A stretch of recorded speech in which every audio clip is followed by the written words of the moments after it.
তো যেই দেশে মিথ্যে ধর্ম পূর্ণ হয়ে আছে, যেই দেশের লোক অজু করার পরে জায়নামাজে দাঁড়িয়ে বলে ইন্নী ওয়াজ্জাহাতু ওয়াজহিয়া লিল্লাযী ফাতারাস সামাওয়াতি ওয়াল আরজ, সেই দেশের লোক যদি হক খুঁজে বের না করার চেষ্টা করে তাহলে কি করতে পারা যায়? ইসলাম সৌদি আরব থেকে বের হয়ে ইরাকে ঢুকেছে, ইরাক থেকে বের হয়ে ইরানে ঢুকেছে, ইরান থেকে বের হয়ে পাক ভারতে এসেছে। যারা নিয়ে এসেছে তারা চিশতি তরিকাপন্থী, তারা এদেশে রাজত্ব করেছে, তাদের নাম মোগল। তারা ক্ষমতা খাটিয়েছে এদেশে 750 বছরে, একদিন নয় 2 দিন নয়। তারা চলে গেলে এদেশে ক্ষমতা খাটিয়েছে ইংরেজ 190 বছর। তারা চলে গেলে এদেশে ক্ষমতা খাটিয়েছে যারা ছিল শিয়া। তারপরে আপনি এদেশে সঠিক পাবেন কি করে? সঠিক পাওয়া বড় কঠিন। এরপরে আমরা দিন রাত আপনাদের সামনে বলতে থাকলাম যে একটু সঠিক খিদমত কবুল করেন, তারপর আপনাকে খারাপ লাগে। কিছুদিন আগে কোরআন মাজিদ খুললে দেখা যেত তাবিজের নকশা, তাবিজের নকশা দেখা যেত না? অথচ নেহায়াত অন্যায় নকশাগুলো করা আছে অক্ষরের মানে। 786তে যদি বিসমিল্লাহ চলে, 786তে যদি বিসমিল্লাহ চলে তাহলে আপনি বলবেন আল্লাহু আকবার, তারপরে বলবেন 786, তারপর আলহামদুলিল্লাহ রাব্বিল আলামিন। তাহলে হবে যে এইভাবে ধর্ম মানুষে চালাচ্ছে। আর আপনাকে আমি দিন রাত দেখাচ্ছি, দেখেন কোরআনের গায়ে মিথ্যা দোয়া লেখা আছে, গোটা এক পাতা কোরআন তেলাওয়াত খতমের দোয়া। আমি বলেছি আজ 30 বছর থেকে বলছি, 1-2 দিন থেকে নয়। যদি এর একটা বাক্য সত্য হয়ে যায় আমি জাতির সামনে কথা বলবো না। অথচ কোরআনের গায়ে লেখা আছে। তাহলে যে দেশে এই অবস্থা, সে দেশের মানুষ যদি একটু সঠিক চিন্তা ভাবনা না করে তাহলে আমরা জাতির কিভাবে উপকার করতে পারি? যার কারণে আমি আপনাদেরকে মাসিক আল ইতেশাম পত্রিকা পড়ার জন্য এইভাবে অনুরোধ করি যে যে যেখানে আছেন। এমনকি আজকে এই ছেলেটার নাম কি জানো, আমাকে বলল সবুজ নামে একটা ছেলে, এই গ্রামেরই ছেলে মনে হয়। সেটা আপনারা আপনাদের এলাকার সাথে যোগ দিয়ে বা এই গ্রামের এই ছেলে সবুজ ছেলেটার সাথে যোগ দিয়ে আপনি একটা পত্রিকা নেবেন, কোটি টাকা লাগবে না, 1 বছরের টাকা আপনি টাকা দিয়ে পাঠাবেন, দেখবেন কোনো খরচ হয়নি, পোস্টমাস্টার আপনাকে দিয়ে আসবে। 50টা প্রশ্নের উত্তর আছে, যে প্রশ্নগুলি মুফতিরা লিখেছেন, তারপরে সব মুফতি বসে বোর্ড করে ওই ফতোয়া পাস হয়েছে, তারপরে লেখা হয়েছে, পত্রিকায় ছেপে এসেছে। কত ব্যবস্থাপনা আছে ব্যয়বহুল খরচের, আপনি কেন মূল্যায়ন করবেন না? সম্মানিত দিনী ভাই বোন, আপনাকে দোয়া মুখস্থ করতে হবে। এখন আপনি এইভাবে বসে পড়লেন আত্তাহিয়াত, তারপরে পড়লেন দুরুদ, তারপরে পড়লেন দুআয়ে মাসুরা, তারপরে আমার একটা পরামর্শ আছে, বলেন তো সেটা কি? রব্বির হামহুমা কামা রাব্বায়ানি সাগীরা, জাযাকুমুল্লাহ খায়র, বারাকাল্লাহ, হাইয়াকাল্লাহ, মাশাআল্লাহ, এটা ভুলবেন না কোনো সময়। বাপ মা তো লালন পালন করেছে অনেক, বাপ মা কেমন করে লালন পালন করেছে, এখন নিজের বাচ্চাটাকে বুঝতে পারছেন।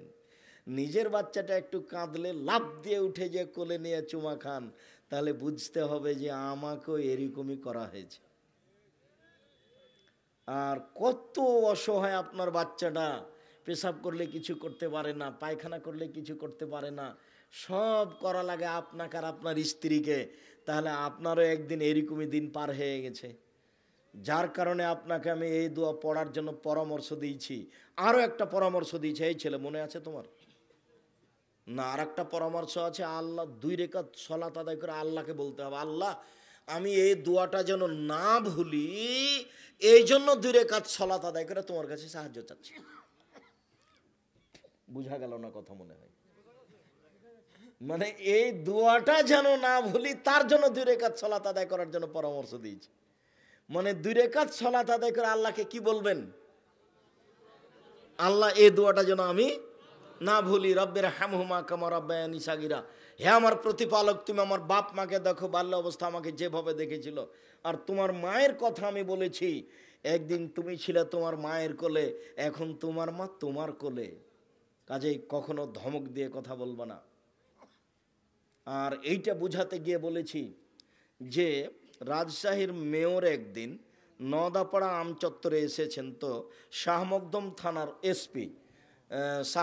থানার এসপি এইভাবে দাঁড়িয়েছেন, আমার দিকে দেখেন।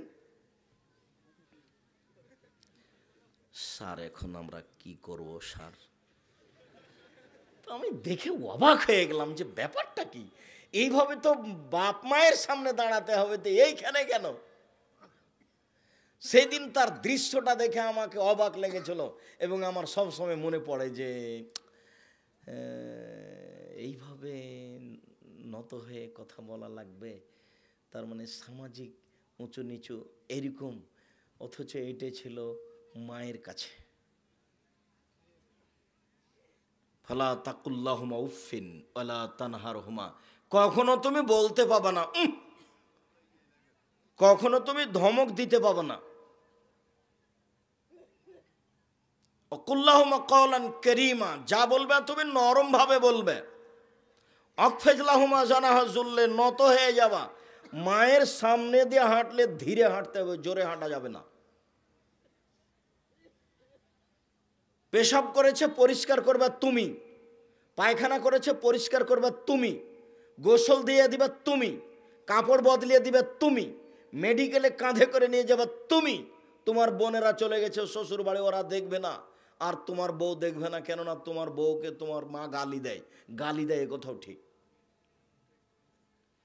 সহ্য করতে পারে না তোমার মা তোমার বউকে, এ কথাও ঠিক।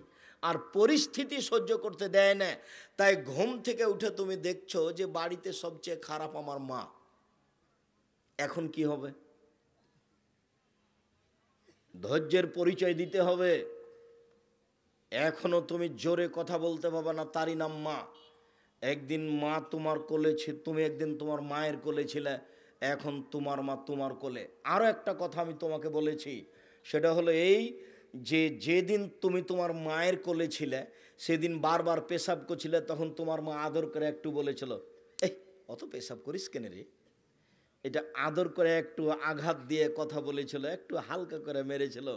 এখন তুমি সম্মান দিয়ে এটুকু করতে পাবা না। আমায় এইভাবে বিছানায় পেশাব করলে পরিষ্কার করা যাবে নাকি, এইটুকু বলার অধিকার নেই। এখন যদি আপনি বলেন আপনার স্ত্রীকে, হ্যাঁ তুমি আমার মায়ের পেশাব পরিষ্কার করনি, তখন আপনার স্ত্রী বলবে, যাও তুমি তোমার মায়ের পেশাব পরিষ্কার করো গা, তোমার মা আমাকে অকথ্য ভাষায় গালি দেয়, তোমার মায়ের কাপড় আমাকে সাফ করতে হবে, মানে এ কথা বলতে পারে, বলাই স্বাভাবিক।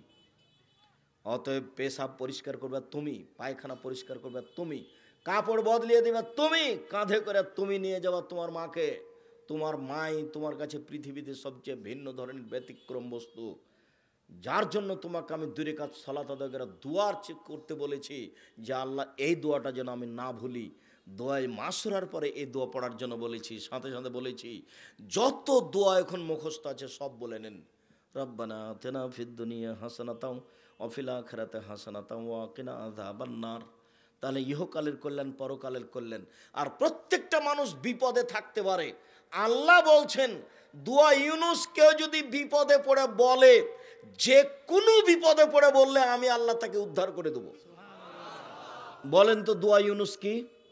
লা ইলাহা ইল্লা আনতা সুবহানাকা ইন্নী কুনতু মিনাজ জালিমিন। আল্লাহ তাআলা বলছেন যে ইউনুস যদি মাছের পেটে এই দোয়া না পড়তো, আমি আল্লাহ তাকে মাছের পেটে কিয়ামত পর্যন্ত রেখে দিতাম। এলা ইয়াউমা ইউবাসুন, বিচারের দিন পর্যন্ত আমি তাকে মাছের পেটে রেখে দিতাম। কিন্তু ইউনুস যখন এই দোয়া পড়তে লাগলো, তখন আমি তাকে বাঁচিয়ে দিলাম, মাছের পেট থেকে বের করে দিলাম। মুহাম্মদ সাল্লাল্লাহু আলাইহি সাল্লাম বলেন, পৃথিবীতে কোনো বিপদে পড়ে মানুষ, যে কোনো বিপদে পড়ে মানুষ যদি দোয়া ইউনুস পড়ে, আল্লাহ তাকে সে বিপদ থেকে উদ্ধার করে দিবেন। ফি শাইইন, যে কোনো বিপদের সম্মানিত দিনী ভাই বোন। অতএব সালাম ফেরার পূর্বে অনেক দোয়ার সাথে এই দোয়াটা পড়ে নেবেন, লা ইলাহা ইল্লা আনতা সুবহানাকা ইন্নী কুনতু মিনাজ জালিমিন। তারপরে সালাম ফিরবেন। এরপরে তাসবিহ তাহলিল জিকির আজকার, হাত তুলে দোয়া করা ব্যক্তিগত ব্যাপার। হাত তুলে দোয়া করা ব্যক্তিগত ব্যাপার। অনেক হাদিস আপনার সামনে আমি পেশ করেছি। ইব্রাহিম আলাইহিস সালাম তার স্ত্রীর পরিবারের জন্য হাত তুলে দোয়া করলেন। আল্লাহ রাসূল কবরস্থানে গিয়ে হাত তুলে দোয়া করলেন তিনবার। কত বিবরণ আপনার সামনে পেশ করলাম। আয়েশা রাদিয়াল্লাহু তাআলা ঘুম থেকে উঠে দেখছেন আল্লাহ নবী বিছানায় নেই। কি ব্যাপার, কোথায় গেলেন? ওই যে ওই যে বাকিউল গারকাদে তিনি একবার হাত তুলে দোয়া করলেন, দুইবার হাত তুলে দোয়া করলেন, তিনবার হাত তুলে দোয়া করলেন। তারপর তিনি আসতে লাগলেন, আমিও ঘুরে হাঁটতে লাগলাম। তিনি জোরে হাঁটলেন, আমিও জোরে হাঁটলাম। তিনি দৌড়ালেন, আমিও দৌড়ালাম। আমি আগেই বিছানে চলে আসলাম। এবার তিনি বিছানের পাশে এসে বলছেন, কি খবর আয়েশা, তোমার মোটা শ্বাস কেন? আমি এখন বললাম, আমি যদি মিথ্যা কথা বলি তাহলে জিবরাইল বলে দিবে যে আমি মিথ্যা কথা বললাম। তো আমি তো আর মিথ্যা বলতে পারলাম না। আমি তখন বললাম, দেখেন আমি আসলে ঘুম থেকে উঠে আপনি দেখছিলাম যে আপনি কোথায় গেলেন, অন্য কোনো স্ত্রীর কাছে চলে গেলেন নাকি সেটা আমি দেখছিলাম। তো দেখলাম যে আপনি কবরস্থানে গিয়ে হাত তুলে দোয়া করলেন। কবরস্থানে গিয়ে হাত তুলে দোয়া করতে হয়, সবাই মিলে হাত তুলে দোয়া করলে তো বেদাত হবে। আমার চাচাকে আমি দেখেছি জুমার দিন সবাই মিলে যেত, কবরের চতুর্দিকে দাঁড়াতো, একটু ফাঁকা থাকতো, ওই জায়গা ফাঁকা রেখেছো কেন, ওখানে দাঁড়াও, একজন ওখানে দাঁড়াও। চতুর্দিক ঘেরে দোয়া করলে কি হবে এটা আমার চাচাকে আমি কোনোদিন জিজ্ঞাসা করিনি। মানে এটাতে কি হবে? কবরস্থানে গিয়ে হাত তুলে দোয়া করেন, কেবলামুখী করবেন, কবরকে এক পাশে রেখে দিবেন বা পিছন দিকে রেখে দিবেন, কেবলামুখী হবেন, হাত তুলে দোয়া করবেন। কিছুই যদি মনে না থাকে, মুখস্থ না থাকে, বলবেন আল্লাহ তুমি আমার বাপকে ক্ষমা করো। আর যদি কিছু মুখস্থ থাকে তাহলে বলবেন, অন্যথায় ওই দোয়াটা বলবেন যেটা জানাজার জন্য বলা হয়, আল্লাহুম্মা গফিরলাহু ওয়ারহামহু ওয়াফি ওয়াফু আনহু অকরিম নুজুলাহু ওয়াসসিমাদখালাহু ওয়াগসিলহু বিল মাই ওয়াসসালজাল বারাদ, শেষ পর্যন্ত। কিছুই জানা না থাকলে বলবেন আল্লাহ তুমি আমার বাপকে ক্ষমা করো। সম্মানিত দিনী ভাই